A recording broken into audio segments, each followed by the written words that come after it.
us in chaos is the short answer, and you can see that in the markets already.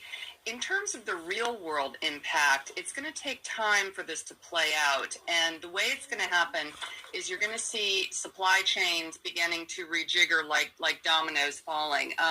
If you think about how many parts are imported, say, for the average car, I mean, it's hundreds. It could be thousands for some pieces of equipment.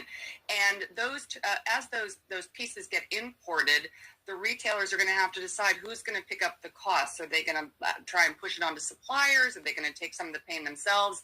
Are they going to pass it on to consumers? And so in different products, in different industries, in different parts of our lives, we're going to begin to see prices shift. It's interesting. You can see a lot of Americans actually responding to the threat of this by shopping, which, it would seem like an oxymoron, but actually it sort of makes sense. People are stocking up. They're thinking, let me go ahead and buy all those toothbrushes. Let me maybe make that car purchase. You're even seeing, certain retailers, automakers are not actually sending as many cars out for export. They're kind of hoarding supplies. So we're beginning to see the sorts of things you see at the beginning of a trade war, which is disruption to the status quo.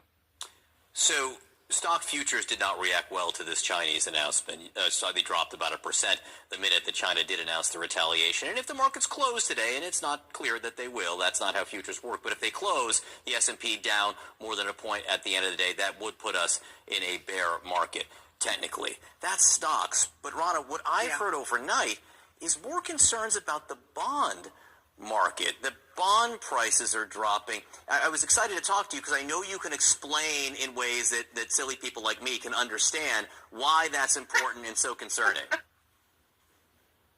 Well, first of all, I just want to say to all listeners, the simple questions are always the best questions.